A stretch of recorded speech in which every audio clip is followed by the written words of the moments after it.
दोस्तों आगे आप वीडियो में देखने वाले हैं भाजपा प्रवक्ता सुधांशु त्रिवेदी कहता है इनकी तो ट्यूबलाइट देर से जलती है। ये सुनकर कांग्रेस प्रवक्ता अभय दुबे बीजेपी प्रवक्ता सुधांशु त्रिवेदी की जबरदस्त तरह से धुलाई करते हैं। दोस्तों आज की वीडियो बहुत मजेदार है, वीडियो लास्ट तक जरूर देखें।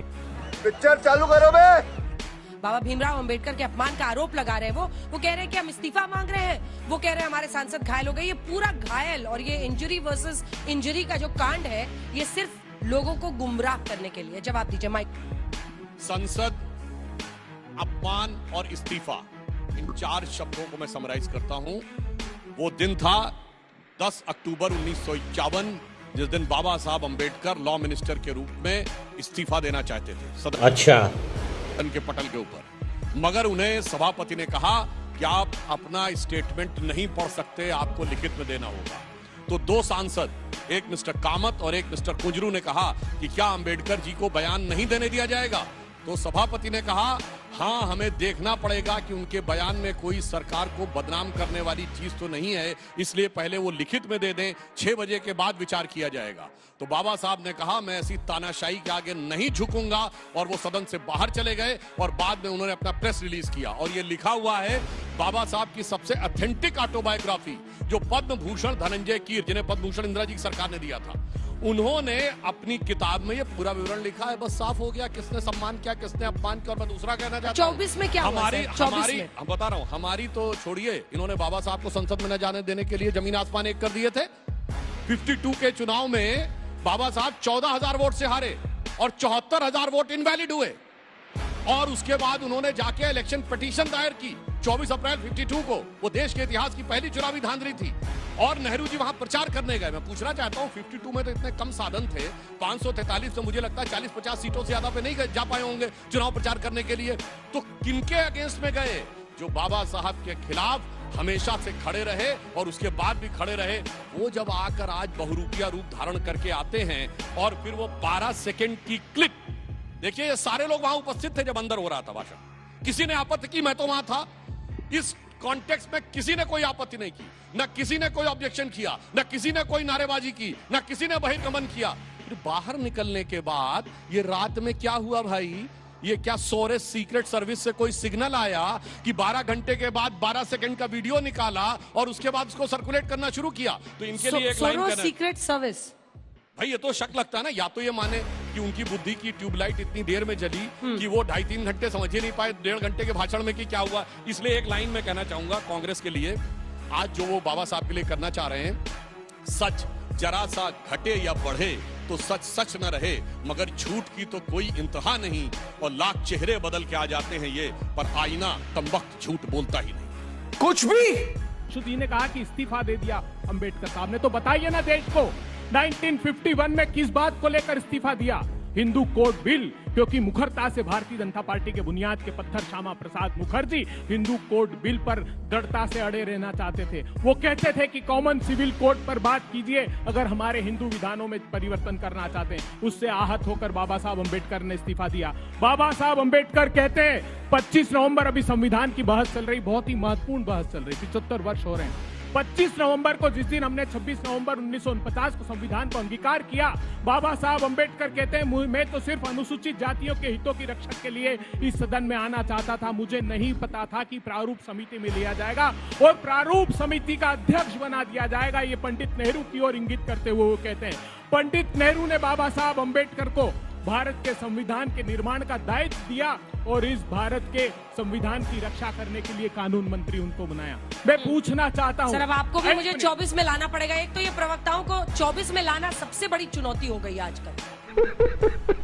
आप लोग इतिहास में ही रहते हैं। सर, ये FIR दर्ज हो गई है राहुल गांधी जी के खिलाफ, मेरे पास उसकी कॉपी है। 24 पे आइए ना, क्या हुआ था संसद में? ये जानना चाहते हैं लोग कि क्या वाकई राहुल गांधी, जो इनका आरोप है, ये सच है कि वो जिद कर रहे थे कि नहीं, जो बीजेपी के सांसद है उन्हीं के बीच से जाऊंगा?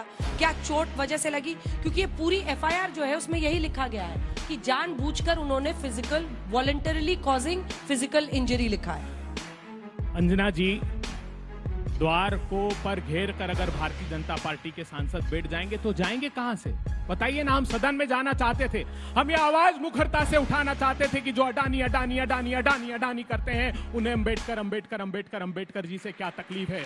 इस सदन में हम ये सवाल खड़ा करना चाहते थे कि जब यूएस की अदालत में इंडाइटमेंट हो गया और किस बात पर हुआ कि अडानी के भतीजे को पकड़कर इलेक्ट्रॉनिक एविडेंसेस कलेक्ट किए और पता लगा कि भारत में 2000 करोड़ रुपए की ये आरोप है कि रिश्वत दी गई। उस पर मैं आखिरी बात करना चाहता हूँ, बहुत महत्वपूर्ण बात है। देखिए 25 नवंबर 1949 का भाषण सुनिए, आपको लगेगा कि शायद भारतीय जनता पार्टी की सरकार, मोदी सरकार के लिए अंबेडकर जी ने कहा, उन्होंने कहा कि मेरा संविधान आ गया लेकिन मुझे स्वतंत्रता को लेकर 3 चिंता है। एक, वो राजनीतिक दल भविष्य में अगर कोई ऐसा हो जो अधिनायकवाद के चरणों में हम अपनी स्वतंत्रता रख दें और वो संस्थाओं पर हमला करेगा तो हमारी स्वतंत्रता खतरे में होगी। अगर कोई राजनीतिक दल देश के ऊपर धर्म को रखेगा तो स्वतंत्रता खतरे में होगी और कोई राजनीतिक दल मुट्ठी भर लोगों के लिए सत्ता का उपयोग करेगा तो स्वतंत्रता खतरे में होगी। जब अडानी जी 1600 करोड़ रुपए रोज कमाते और 27 रुपए किसान की आमदनी होती तो लगता है कि अंबेडकर जी की वो चिंताएं चरितार्थ हो रही। ठीक है, जल्दी से इसका जवाब दे दीजिए, सिर्फ 2 लाइन का, फिर वाजपेयी जी बोलेंगे।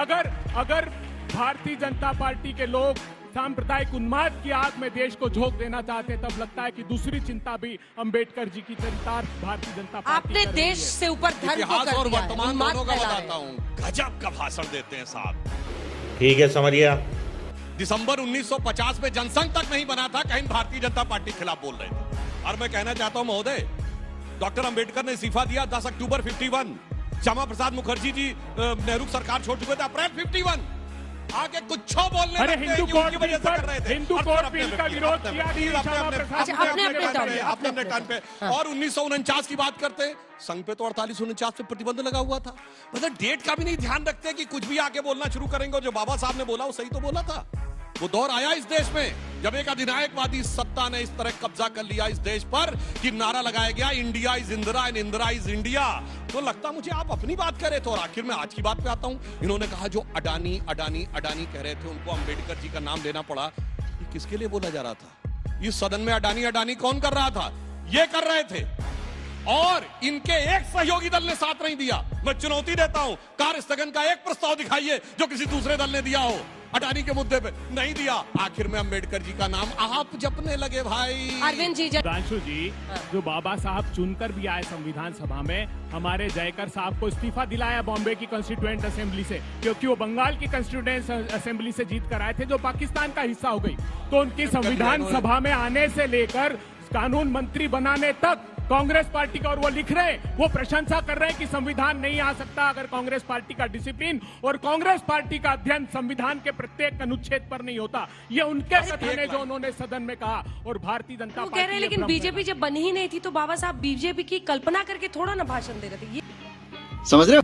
जब भारतीय जनता पार्टी संविधान और बाबा साहब अंबेडकर के मसले पर चर्चा करेगी तब भारतीय जनता पार्टी फंसेगी, क्योंकि बार बार अतीत उनको अपनी तरफ खींचेगा कि किस तरीके से जो संविधान बन रहा था, संविधान जब बना, अडॉप्ट किया गया, तो किस तरीके से आरएसएस ने उस संविधान को एक्सेप्ट नहीं किया, यहां तक कहा कि भारत की आत्मा नहीं है।